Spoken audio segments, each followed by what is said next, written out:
Urdu audio بکس.com پر آپ سن رہے ہیں سیرت سرور عالم صلی اللہ علیہ وآلہ وسلم، جلد سوئم، تالیف مولانا سید ابو العلا مودودی، آواز وجیح احمد صدیقی، پروڈیوسر اظہر نیاز۔ باب 10 ما بعد بدر۔ نصرت الہی سے اہل اسلام مارکہ بدر میں سرخرو ہوئے۔ اب ایک تو قیدیوں کے مستقبل کا مسئلہ درپیش ہوا، دوسرے یہ کہ مال غنیمت کیسے تقسیم ہو۔ مزید برآں بدر کی فتح کی صورت میں باطل کے ساتھ مارکہ آرائی کا پہلا مرحلہ مکمل ہوا۔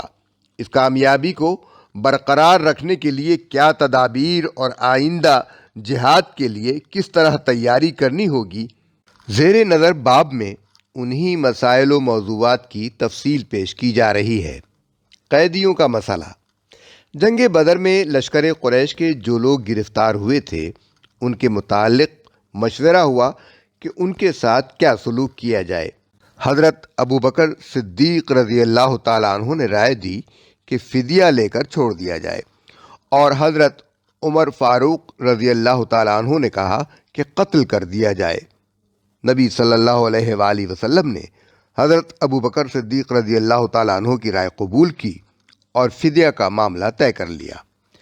جنگ بدر سے پہلے سورہ محمد کی 4 آیت میں جنگ کے متعلق جو ابتدائی ہدایات دی گئی تھیں، ان میں یہ ارشاد ہوا تھا، جب ان کافروں سے مڈ بھیڑ ہو تو پہلا کام گردنیں مارنا ہے، یہاں تک کہ جب تم ان کو اچھی طرح کچل دو تب قیدیوں کو مضبوط باندھو۔ اس کے بعد تمہیں اختیار ہے، احسان کرو یا فدیے کا معاملہ کر لو، تا آ کے لڑائی اپنے ہتھیار ڈال دے۔ اس ارشاد میں جنگی قیدیوں سے فدیہ وصول کرنے کی اجازت تو دے دی گئی تھی، لیکن اس کے ساتھ شرط یہ لگائی گئی تھی کہ پہلے دشمن کی طاقت کو اچھی طرح کچل دیا جائے، پھر قیدی پکڑنے کی فکر کی جائے۔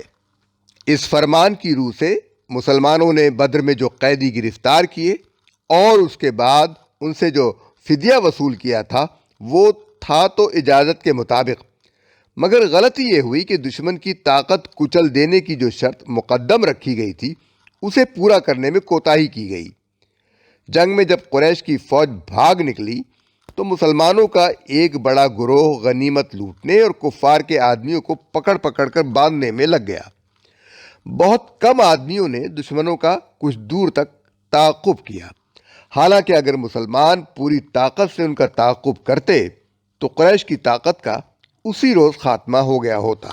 اس پر اللہ تعالیٰ نے یہ آیات سورہ انفال 67 اور 68 بطور عتاب نازل فرمائیں۔ کسی نبی کے لیے یہ زیبا نہیں ہے کہ اس کے پاس قیدی ہوں جب تک کہ وہ زمین میں دشمنوں کو اچھی طرح کچل نہ دے۔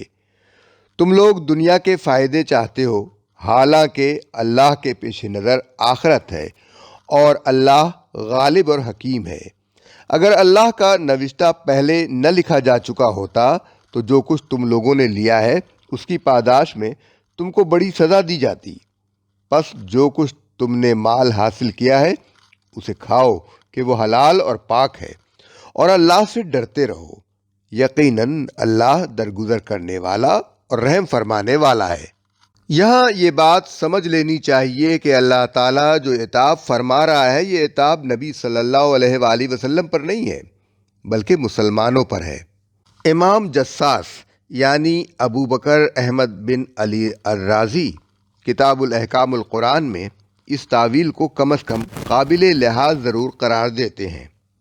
پھر سیرت ابن ہشام میں یہ روایت موجود ہے کہ جس وقت مجاہدین اسلام مال غنیمت لوٹنے اور کفار کے آدمیوں کو پکڑ پکڑ کر باندھنے میں لگے ہوئے تھے، نبی صلی اللہ علیہ وآلہ وسلم نے دیکھا کہ حضرت سعد رضی اللہ تعالیٰ عنہ بن معاذ کے چہرے پر کچھ کراہت کے آثار ہیں۔ حضور صلی اللہ علیہ وآلہ وسلم نے ان سے دریافت فرمایا، اے سعد، معلوم ہوتا ہے کہ لوگوں کی یہ کارروائی تمہیں پسند نہیں آ رہی ہے۔ انہوں نے عرض کیا، جی ہاں رسول اللہ، یہ پہلا معرکہ ہے جس میں اللہ تعالیٰ نے اہل شرک کو شکست دلوائی ہے۔ اس موقع پر انہیں قیدی بنا کر ان کی جانیں بچا لینے سے زیادہ بہتر یہ تھا کہ ان کو خوب کچل ڈالا جاتا۔ تفہیم القرآن جلد دوئم صفحہ 160 اور 161۔ اس پس منظر میں اللہ تعالیٰ کے فرمان مبارک کا منشا یہ ہے کہ تم لوگ ابھی نبی صلی اللہ علیہ وآلہ وسلم کے مشن کو اچھی طرح نہیں سمجھے ہو۔ نبی کا اصل کام یہ نہیں ہے کہ فدیے اور غنائم وصول کر کے خزانے بھرے، بلکہ اس کے نصب العین سے جو چیز براہ راست تعلق رکھتی ہے وہ صرف یہ ہے کہ کفر کی طاقت ٹوٹ جائے۔ مگر تم لوگوں پر بار بار دنیا کا لالچ غالب ہو جاتا ہے۔ پہلے دشمن کی اصل طاقت کے بجائے قافلے پر حملہ کرنا چاہا، پھر دشمن کا سر کچلنے کے بجائے غنیمت لوٹنے اور قیدی پکڑنے میں لگ گئے، پھر غنیمت پر جھگڑنے لگے۔ اگر ہم پہلے فدیہ وصول کرنے کی اجازت نہ دے چکے ہوتے تو اس پر تمہیں سخت سزا دیتے۔ خیر، اب جو کچھ تم نے لیا ہے وہ کھا لو، مگر آئندہ ایسی روش سے بچتے رہو جو خدا کے نزدیک ناپسندیدہ ہے۔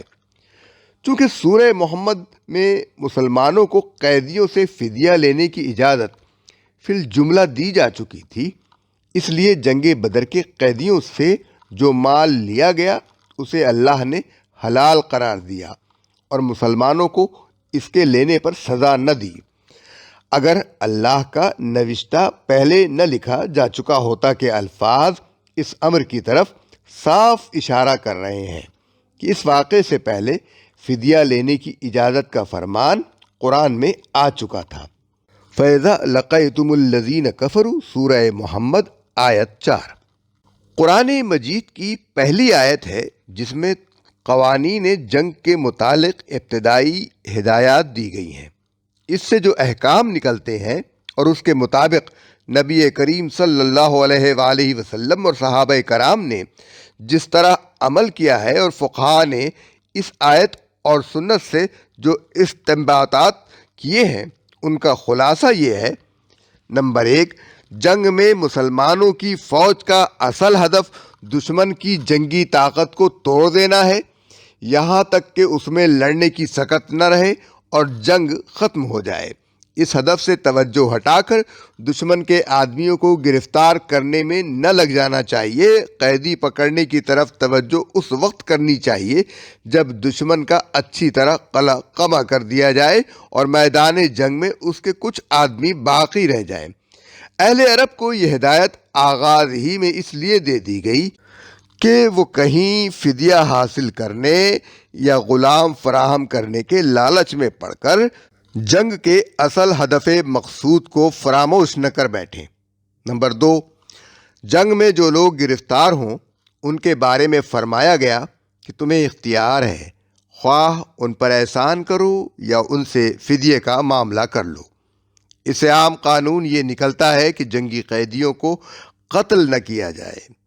حضرت عبداللہ بن عمر، حسن بصری، عطا اور حماد بن ابی سلیمان قانون کے اسی عموم کو لیتے ہیں اور یہ اپنی جگہ بالکل درست ہے۔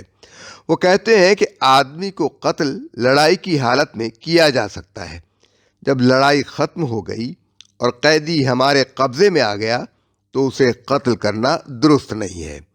ابن جریر اور ابو بکر جساس کی روایت ہے کہ حجاج بن یوسف نے جنگی قیدیوں میں سے ایک قیدی کو حضرت عبداللہ بن عمر رضی اللہ تعالی عنہ کے حوالے کیا اور حکم دیا کہ اسے قتل کر دیں۔ انہوں نے انکار کر دیا اور یہ آیت پڑھ کر فرمایا کہ ہمیں قید کی حالت میں کسی کو قتل کرنے کا حکم نہیں دیا گیا ہے۔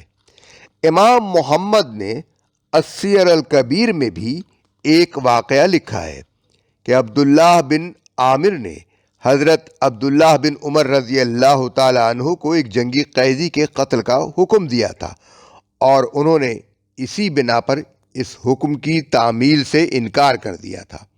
نمبر 3، مگر چونکہ اس آیت میں قتل کی صاف ممانعت بھی نہیں کی گئی ہے، اس لیے رسول اللہ صلی اللہ علیہ وآلہ وسلم نے اللہ تعالیٰ کے حکم کا منشا یہ سمجھا اور اسی پر عمل بھی فرمایا کہ اگر کوئی خاص وجہ ایسی ہو جس کی بنا پر اسلامی حکومت کا فرما روا کسی قیدی یا بعض قیدیوں کو قتل کرنا ضروری سمجھے تو وہ ایسا کر سکتا ہے۔ یہ عام قاعدہ نہیں ہے بلکہ قاعدہ عام میں ایک استثناء ہے جسے بضرورت ہی استعمال کیا جائے۔ چنانچہ رسول اللہ صلی اللہ علیہ وآلہ وسلم نے جنگ بدر کے 70 قیدیوں میں سے صرف عقبہ بن ابی معیط اور نضر بن الحارث کو قتل کیا۔ جنگ احد کے قیدیوں میں سے صرف ابو عزہ شاعر کو قتل فرمایا۔ بنی قریظہ نے چونکہ اپنے آپ کو حضرت سعد رضی اللہ عنہ بن معاذ کے فیصلے پر حوالے کیا تھا اور ان کے اپنے تسلیم کردہ حکم کا فیصلہ یہ تھا کہ ان کے مردوں کو قتل کر دیا جائے، اس لیے آپ نے ان کو قتل کرا دیا۔ جنگ خیبر میں جو لوگ گرفتار ہوئے ان میں صرف کنانہ ابن ابی الحقیق قتل کیا گیا کیونکہ اس نے بدعہدی کی تھی۔ فتح مکہ کے بعد آپ صلی اللہ علیہ وآلہ وسلم نے تمام اہل مکہ میں سے صرف چند خاص اشخاص کے متعلق حکم دیا کہ ان میں سے جو بھی پکڑا جائے وہ قتل کر دیا جائے۔ ان مستثنیات کے سوا حضور صلی اللہ علیہ وآلہ وسلم کا عام طریقہ اسیران جنگ کو قتل کرنے کا کبھی نہیں رہا، اور یہی عمل خلفائے راشدین کا بھی تھا۔ ان کے زمانے میں بھی قتل اسیران جنگ کی مثالیں شاذ و نادر ہی ملتی ہیں، اور ہر مثال میں قتل کسی خاص وجہ سے کیا گیا ہے۔ حضرت عمر بن عبدالعزیز رحمۃ اللہ علیہ نے بھی اپنے پورے زمانہ خلافت میں صرف ایک جنگی قیدی کو قتل کیا، اور اس کی وجہ یہ تھی کہ اس نے مسلمانوں کو بہت تکلیفیں پہنچائی تھیں۔ اسی بنا پر جمہور فقہاء اس بات کے قائل ہیں کہ اسلامی حکومت اگر ضرورت سمجھے تو اسیر کو قتل کر سکتی ہے، لیکن یہ فیصلہ کرنا حکومت کا کام ہے۔ ہر فوجی اس کا مجاز نہیں ہے کہ جس قیدی کو چاہے قتل کر دے، البتہ اگر قیدی کے فرار ہونے کا یا اس سے کسی خطرناک شرارت کا اندیشہ ہو جائے تو جس شخص کو بھی اس صورتحال سے سابقہ پیش آئے وہ اسے قتل کر سکتا ہے۔ اس سلسلے میں فقہاء اسلام نے 3 تصریحات اور بھی کی ہیں۔ ایک یہ کہ اگر قیدی اسلام قبول کر لے تو اسے قتل نہیں کیا جائے گا۔ دوسرے یہ کہ قیدی صرف اسی وقت تک قتل کیا جا سکتا ہے جب تک وہ حکومت کی تحویل میں ہو۔ تقسیم یا بیع کے ذریعے سے اگر وہ کسی شخص کی ملک میں جا چکا ہو تو پھر اسے قتل نہیں کیا جا سکتا۔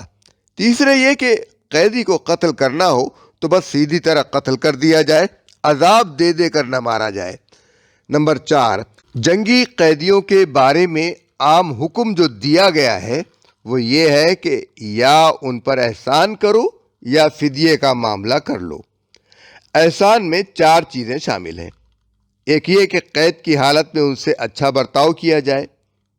دوسرے یہ کہ قتل یا دائمی قید کے بجائے ان کو غلام بنا کر افراد مسلمین کے حوالے کر دیا جائے۔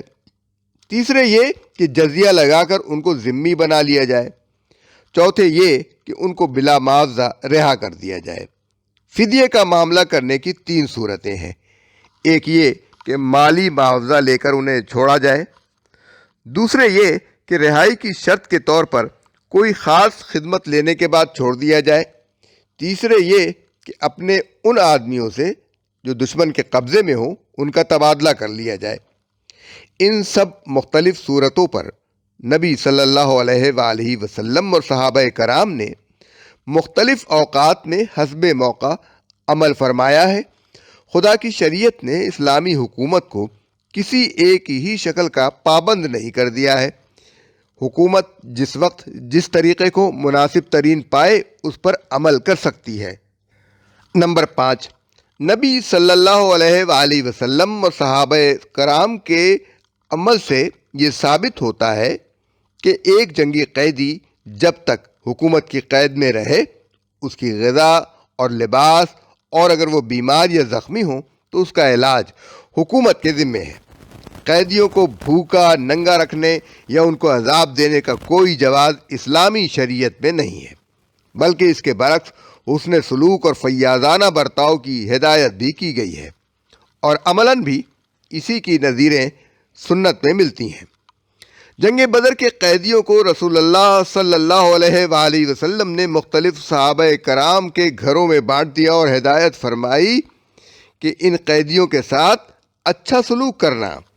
ان میں سے ایک قیدی ابو عزیز کا بیان ہے کہ مجھے جن انصاریوں کے گھر میں رکھا گیا تھا وہ صبح شام مجھ کو روٹی کھلاتے تھے اور خود صرف کھجوریں کھا کر رہ جاتے تھے۔ ایک اور قیدی سہیل بن عمرو کے متعلق حضور صلی اللہ علیہ وسلم سے کہا گیا کہ یہ بڑا آتش بیان مقرر ہے، آپ کے خلاف تقریریں کرتا رہا ہے، اس کے دانت توڑوا دیجئے۔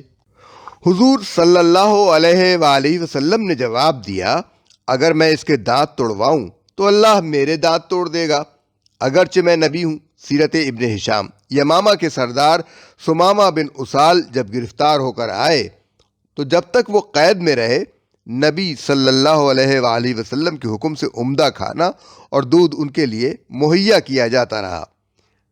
یہی طرز عمل صحابہ کرام کے دور میں بھی رہا۔ جنگی قیدیوں سے برے سلوک کی کوئی نظیر اس دور میں نہیں ملتی۔ نمبر 6، قیدیوں کے معاملے میں یہ شکل اسلام نے سرے سے اپنے ہاں رکھی ہی نہیں ہے کہ ان کو ہمیشہ قید رکھا جائے اور حکومت ان سے جبری محنت لیتی رہے۔